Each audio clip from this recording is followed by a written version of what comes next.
그리고 마지막 한 주 우리는 특세를 통해서 새벽을 깨우고 기도로 당근제를 하고 오로지 주님의 역사를, 주님의 그 역사가 일어나기를 기도했습니다. 이제 다 끝났습니다. 그죠? 1027은 끝이 났습니다. 그러나 우리의 할 일은 남아 있습니다. 뭐가 필요할까요? 끝까지 믿고 기도하는 겁니다. 우리가 할 수 있는 일이 사실은 여기까지예요. 그 다음은 주님이 하십니다. 그래서 우리는 끝까지 믿고 기도하는 거예요. 기도하면 주님이 응답하십니다. 끝까지 믿고 기도하면 반드시 우리 주님이 역사하십니다.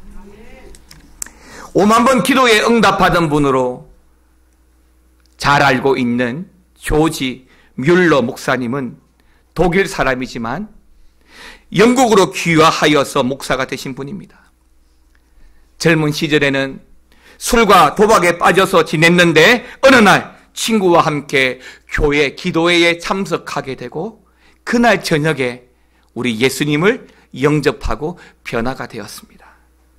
그 후 목사가 되어서 영국 브리스톨에서 교회를 개척하고 5개의 고아원을 짓고 죽을 때까지 무려 15만 명이라는 엄청난 고아들을 돌보신 분으로 유명한 목사님이십니다. 15만 명, 물론 연인원이지만 그 많은 아이들을 돌본다는 게 사실은 현실적으로 가능한 일이 아닙니다. 특히 음식을 구하고 당시 그 19세기 말에 굶주리지 않도록 한다는 게 제일 어려운 일입니다. 때문에 조지 뮬러 목사님은 매일같이 이들을 먹이는 부분에 굶주리지 않게 하기 위해서 기도하고 매달렸고, 그러면서 그의 인생에 5만 번 이상의 기도의 응답을 받았다고 고백한 것이 바로 조지 뮬러 목사님의 고백입니다.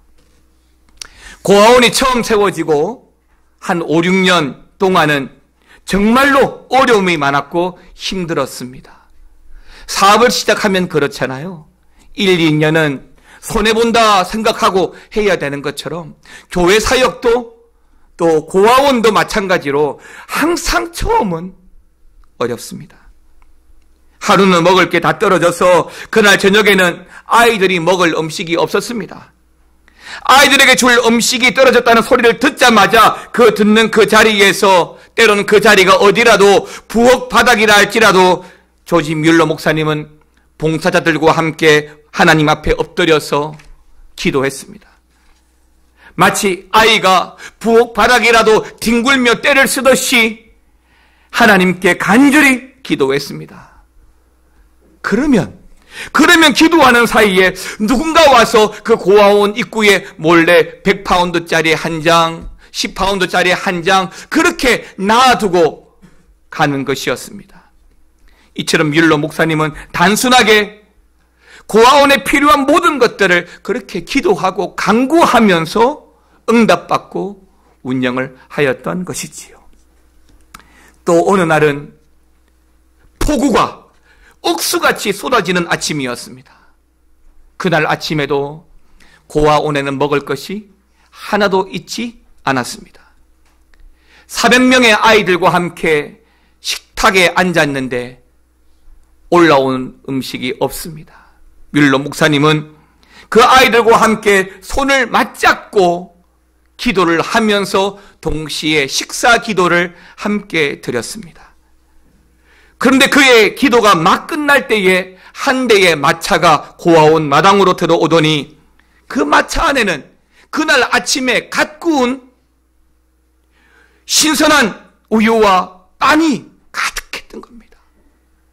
알고 보니 인근 공장에서 종업원을 위한 야유회에 쓰기 위해서 아침에 빵을 굽고 우유를 잔뜩 주문을 했는데 폭우 때문에 그 야유회가 취소되어서 그 공장 사장님이 인근에 있는 뮬러 목사님의 고아원에 이 빵과 우유를 보내주었던 것입니다. 하나님은 이렇게 응답하십니다. 사랑하는 성도 여러분, 하나님께서는 우리의 기도를 외면하신 적이 없습니다. 그리고 그 기도가 결코 땅에 떨어지지 않고 열매 맺도록 반드시 역사하실 거라고 믿습니다. 우리가 포기하지 않으면, 끝까지 믿고 기도하면 우리 하나님은 반드시 돌아오게 하시고 살려주시고 역사하실 줄 믿습니다. 이제 오늘 성경 말씀을 통해서 하나님이 우리의 기도를 어떻게 들으시고 어떻게 응답하시고 기도를 어떻게 기쁘게 보시는지를 말씀을 통해서 살펴보기를 원하는데요. 첫 번째 함께 나누기를 원하는 기도, 아브라함의 기도에 대해서 함께 말씀을 봅니다. 지난주에도 말씀을 드렸지만 창세기 18장에 보게 되면 하나님이 장막 입구에 앉아있는 아브라함을 찾아오셨습니다. 그 아브라함이 처음에 그 하나님을 하나님으로 알아보지 못하고 사람으로 보았습니다. 새 사람으로 보았습니다. 그 새 사람을 극진히 대접합니다. 음식을 만들고 송아지도 잡았습니다. 그랬더니 그 사람이 하나님이 아브라함의 아내 사라에게 내년 이맘때쯤에 아들이 태어날 것이라고 약속하시고 소돔으로 떠나가셨습니다. 아브라함이 곰곰이 생각을 해보았습니다. 뒤늦게야 그분이 하나님인 줄 알았습니다. 그리고 하나님이 가신 그 소돔과 고모라에는 지금 누가 있습니까? 롯이 있습니다. 그의 조카 롯이 있는 거예요. 하나님이 자신과 조카 롯까지도 갈대아 우르 땅에서 잘 살고 있는데 굳이 하나님이 불러내어서 여기까지 지금까지 인도해 주시고 보호해 주셨는데 하물며 저 소돔 땅에 있는 그 조카 롯을 외면하실까? 버리실까? 그래서 아브라함은 그 자리에 무릎을 꿇었습니다. 하나님이 소돔으로 떠난 그 자리에 무릎을 꿇고 이렇게 기도합니다. 18장 23절 24절입니다. 같이 읽겠습니다. 아브라함이 가까이 나아가 이르되 주께서 의인을 악인과 함께 멸하려 하시나이까? 그 성중에 의인 50명이 있을지라도 주께서 그곳을 멸하시고 그 50의인을 위하여 용서하지 아니하시리까? 하나님의 마음을 누구보다 잘 알고 있는 이 아브라함은 하나님 마음에 합당하도록 조카 롯을 위해서 계속해서 끈질기게 하나님께 기도하기를 시작했습니다. 얼마나 끈질기게 기도하고 있습니까? 여러분 본문의 말씀을 보게 되면 아브라함은 하나님 50명, 45명, 40명, 30명, 20명 하나님 그리고 10명만 있어도 그 소돔과 고모라를 멸하지 아니하시겠나이까? 끈질기게 계속해서 기도하고 또 기도합니다. 그랬더니 우리 하나님이 싫어하셨습니까? 내치셨습니까? 아닙니다. 허락하셨습니다. 그 말씀이 18장 32절에 이렇게 나옵니다. 주여 노하지 마옵소서. 내가 이번 한 번만 더 아뢰리이다. 거기서 의인 10명을 찾으면 어찌하려 하시나이까? 이르시되 내가 10명으로 말미암아 멸하지 아니하리라. 기도하는 대로 구하는 대로 50명 45명입니까? 40명 30명입니까? 의인 10명이라도 그 기도한 대로 하나님 다 들어주시겠다고 약속하셨습니다. 기도하지 않는 것이 문제이지 기도하고 또 기도하고 또 기도하는 것은 문제가 되지 않습니다. 응답 주실 때까지 내가 소원하는 데까지 하나님께 매달려서 기도하고 또 기도할 때에 하나님은 허락해 주시는 줄 믿습니다. 사랑하는 성도 여러분, 죄인을 용서하시고 하나님의 사랑이 온 세계에 전해지기를 우리 하나님은 원하십니다. 우리는 기도할 때에 나를 위해서 우리 소원의 성취를 위해서 사실은 기도할 때가 많습니다. 그러나 당연히 내 가족을 위해서 나의 건강과 안위를 위해서 기도해야 하지만 그렇게 기도해도 우리 하나님 다 들어주시겠지만 더 좋은 기도, 더 훌륭한 기도, 더 멋진 기도는 나보다 남을 위한 기도요, 이웃을 위한 기도요, 교회와 나라를 위해서 하는 중보 기도인 것입니다. 오늘 아브라함이 자신보다 조카 롯을 위하여 내어놓는 그 중보의 기도, 그 끈질긴 기도를 하나님 기뻐하셨기 때문에 의인 10사람일지라도 용서하시겠다고 약속하신 것입니다. 사랑하는 성도 여러분, 1027 새생명 축제에 작정한 125명, 여러분 포기하지 마십시오. 끝까지 믿고 기도하면 하나님께서 반드시 불러주실 거라고 믿습니다. 두 번째로 한나의 기도에 대해서 말씀을 나누고 싶습니다. 기도는 신앙생활에서 빼놓을 수 없는 중요한 일입니다. 기도를 바르게 드림으로써 하나님께 늘 응답받는 신앙생활이 된다면 이것만큼 복된 생활이 어디 있겠습니까? 기도할 때마다 족족이 응답을 받습니다. 저 집사님은, 저 권사님은 기도하는데 신통해. 기도만 하면, 저분이 기도만 하면 하나님이 그냥 응답을 해주시는 것 같아. 복이지요. 그런데 정말 그분만 기도하면 응답받습니까? 여러분이 기도하면 응답받지 않습니까? 사무엘상 1장에 보게 되면 우리가 잘 알고 있는 한나, 사무엘의 어머니 한나의 기도가 나옵니다. 여기 이 한나의 기도를 우리가 살펴보아야 될 부분이 있는데요. 한나가 기도하게 된 처음의 동기는 거룩한 동기가 아닙니다. 그가 기도하게 된 이유는 남편 엘가나의 사랑을 잃어버린 또 다른 엘가나의 남편 분인나의 질투 때문에 기도하게 되었습니다. 사무엘상 1장 7절 10절에 보게 되면 매년마다 하나님의 집에 성전에 올라가서 제사를 지내는데 그때 분인나가 울고 먹지 아니하면서 한나를 시기 질투하니 10절에 한나가 마음이 괴로워서 하나님께 기도하고 통곡하였던 것입니다. 한나의 남편 엘가나에게는 한나를 비롯한 분인나라는 또 다른 아내, 2명의 아내가 있습니다. 그 중에 분인나는 자녀가 있고 한나는 무자했습니다. 당시 농경사회에서 자녀가 없다는 것은 언제든지 퇴출되거나 무시당하는 게 당연하였습니다. 때문에 자녀가 없던 한나, 더군다나 그럼에도 남편의 사랑을 다 받고 있는 이 한나는 지금의 이 사건은 한 번도 경험해보지 못했던 그 인생의 최고의 위기였을 것입니다. 때문에 한나는 그 위기 때문에 하나님께 엎드렸던 것입니다. 그 문제 때문에 하나님께 찾아왔던 것입니다. 분인나의 질투 때문에 하나님께 엎드렸던 것입니다. 사랑하는 성도 여러분, 성도에게 주어진 위기와 문제는 기도의 제목입니다. 사업에 문제가 있습니까? 건강에 문제가 있습니까? 가정에 문제가 있습니까? 그럴 때 특별히 기도하라고 하시는 겁니다. 특별히 기도하고 매달리고 가면 하나님이 역사하시는 거예요. 우리가 대각성 전도 집회 작년에도 하고 올해도 하고 까짓 거 한 번 했던 거 눈 감고도 할 수 있지만 그럼에도 불구하고 우리가 전도를 멈추지 않습니다. 그럼에도 불구하고 특별히 새벽을 깨워서 특별 새벽 기도를 하는 것은 1027 새생명 축제가 특별한 날이라고 믿기 때문인 것이죠.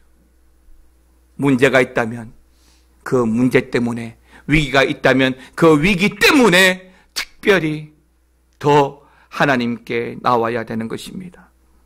한나의 기도의 동기는 자신의 문제를 해결하기 위해서였지만은 기도하다 보니까 자녀와 더불어 소원하는 기도까지 그 기도의 내용이 바뀌게 됩니다. 맞습니다.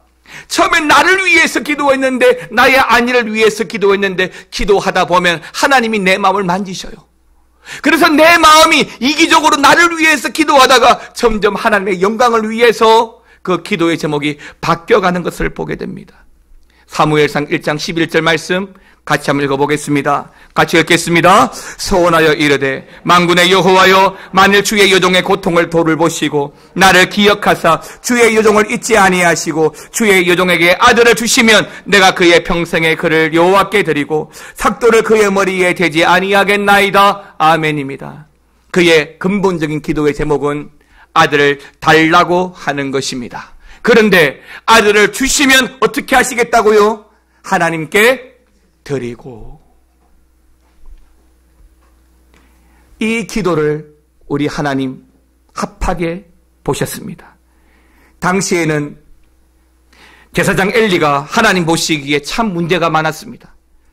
몸도 늙고 그 가정도 잘 다스리지 못해서 문제가 많았습니다. 때문에 하나님은 하나님이 쓰실 사람을 찾고 계셨는데 이 한나가 하나님께 나와서 울며 통곡하면서 아들을 달라고 하나님께 드리겠다고 기도할 때 하나님 긍휼히 여기시고 그 기도에 응답해 주셨던 것입니다. 여러분, 기도의 제목이 있는데 왜 기도 안 합니까? 기도하라고 위기가 있고 문제가 있는데 왜 기도하지 않습니까? 그러면 하나님의 응답을 경험하지 못합니다. 위기는 기회로 바꿀 수 있습니다. 문제는 문제로 푸는 게 아닙니다. 그 문제에 집중하면 절대로 그 문제에서 헤어나오지 못합니다. 기도로 풀어야 합니다. 나에게 찾아온 시련, 그 어떤 위기라 하더라도 예수 믿는 우리는 끝까지 믿고 기도할 때에 우리 하나님 응답하시리라 믿습니다. 마지막 세 번째는 다니엘의 기도에 대해서 함께 말씀을 나누겠습니다. 다니엘 2장 17절 18절 두 절 말씀 같이 한번 읽어보겠습니다. 이에 다니엘이 자기 집으로 돌아가서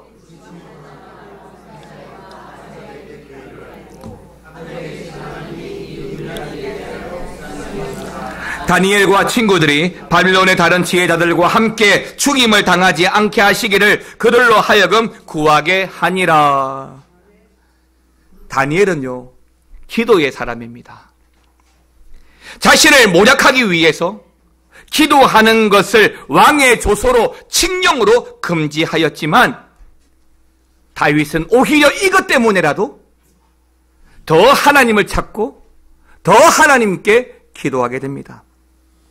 6장 10절에 보게 되면 다니엘이 그 조서에 왕의 의인이 찍힌 것을 알았지만 그럼에도 불구하고 자기 집으로 돌아와서는 여전히 예루살렘을 향한 자기의 창문을 열고 전에 하던 대로 하루에 3번 무릎을 꿇고 기도하며 하나님께 감사했다라고 했습니다.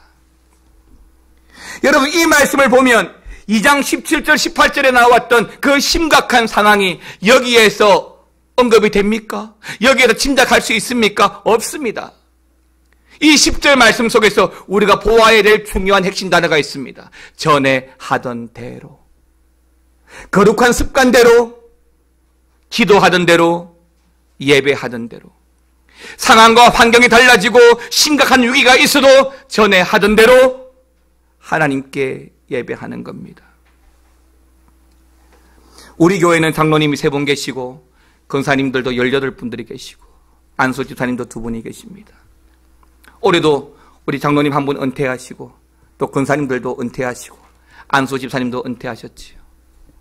그러면 은퇴하신 것만큼 새롭게 또 중직자를 뽑아야 되지만 뽑지 않았습니다. 그 이유는 몇 가지가 있습니다. 하나는 우리 중직자들이 우리 교회 교인 수들에 비해서 적지 않기 때문에 뽑지 않았습니다. 또 하나가 있습니다. 저는 중직자는 말 그대로 교회에 남들보다 헌신되고 중요한 직분을 감당해야 할 분이라고 믿습니다. 그러면 오늘 다니엘처럼 다른 건 몰라도 하나님 앞에 2가지 원칙을 저는 세우고 있습니다. 하나는 11조와 하나는 예배 생활입니다. 예배 생활. 주일 성수하지 않습니다. 수요 예배 안 나옵니다. 금요기도 안 나옵니다. 특별 새벽기도에 안 합니다. 그런데 어떻게 할 수 있습니까? 기도하지 않는다면 할 수 있습니까? 못합니다. 하나님 앞에 기도를 통해서 우리 인생을 세워가야 되지요. 그렇게 해서 세워져 가는 은혜가 있는 겁니다. 오늘 다니엘을 보면 전에 하던 대로 거룩한 기도의 습관이 있는 거예요. 그렇게 거룩한 기도의 습관이 중직자로서 우리 교구에 우리 목장에 문제가 있을 때 기도하게 됩니다. 그리고 돌아보면서 괜찮아요, 위로하고 격려하고 중보하게 되지요. 그러면 그 목장이 그 교구가 건강하게 세워지는 발판이 될 수 있다고 믿습니다. 거룩한 습관, 기도하는 습관 우리가 필요합니다. 오늘 다니엘 기도하다가 습관대로 하다가 죽을 수도 있습니다. 죽이려고 기도 못하게 하려고 그런 법을 만든 겁니다. 그럼에도 불구하고 다니엘은 여전히 습관대로 하나님께 무릎 꿇고 감사하며 기도했다라고 말했습니다. 사랑하는 성도 여러분, 이게 신앙입니다. 다니엘은 위험한 순간에 기도의 중요성을 알고 있었고 기도를 통하여 지금의 문제를 극복해 가고자 합니다. 거기에 집중하지 않습니다. 자기를 죽이려고 하는 그 문서, 죽이려고 하는 그 사람들 집중하지 않습니다. 오로지 다니엘은 하나님께만 집중합니다. 전에 하던 대로 늘 기도해 갑니다. 만사가 죽게 있음을 알고 죽게 맡기고 기도할 뿐입니다. 그런데 이러한 그의 기도에 주목할 만한 것은 자신의 죄를 또한 먼저 고백하고 있다는 겁니다. 오늘날 어찌되었든지 자신의 죄와 허물을 감추기에 급급합니다. 국회의원이든 정치인이든 자신의 허물이 드러남에도 일단 아니라고 말합니다. 그러나 다니엘은 늘 자신을 먼저 돌아봅니다. 심지어 민족의 고난도 바로 자신의 책임에 있다고 통감합니다.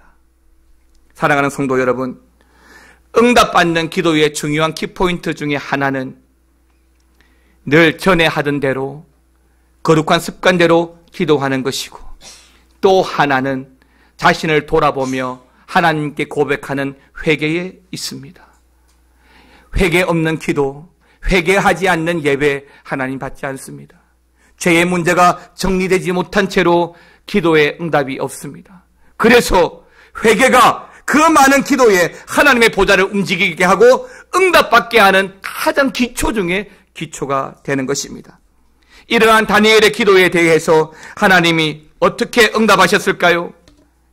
다니엘 9장 20절, 22절, 24절에 보게 되면 다니엘이 기도할 때에 하나님이 응답하시는 것이 기록되어져 있습니다. 그런데 이 말씀을 곰곰이 보게 되면, 특별히 여기에 기록하지 않았지만 23절에 보게 되면 하나님이 언제 기도에 응답하느냐면 다니엘이 기도를 시작하자마자 응답하십니다.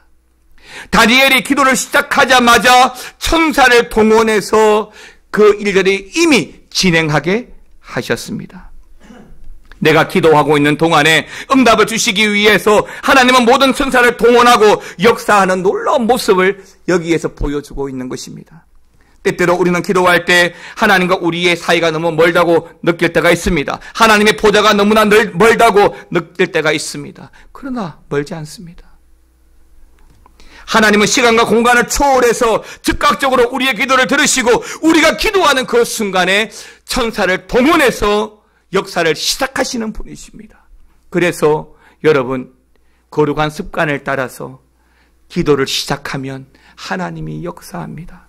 기도하기를 주저하지 마십시오. 미루지 마십시오. 시작하면 하나님이 역사합니다. 사랑하는 성도 여러분, 기도를 일단 시작하면 하나님이 다 들으시고 판단하십니다. 하나님의 역사는 기도하는 그 순간부터 시작된다는 것을 알아야 합니다. 이 사실을 깨달을 때에 기도할 때마다 하나님이 우리를 어떻게 역사하시고 만져가시는지를 알게 됩니다. 하늘의 보좌 위에서 내 기도를 주님께서 다 받고 계십니다. 천사를 거느리고 응답을 시작하시는 놀라운 하나님을 함께 바라보았으면 좋겠습니다. 끝까지 믿고 하나님께 가면, 기도하면 하나님 반드시 응답하십니다. 마지막으로 조지 뮬러 목사님의 응답받는 기도의 5가지 원칙에 대해서 말씀을 드리겠습니다. 조지 뮬러 목사님의 응답받는 기도의 첫 번째 원칙은 축복에 대한 모든 주권의 유일한 근거가 예수님의 십자가 공로와 중보라는 것을 확신할 때 응답이 있다는 것입니다. 두 번째 응답의 원칙은 내가 알고 있는 모든 죄에서부터 완전히 회개하고 떠나야만 된다는 것입니다.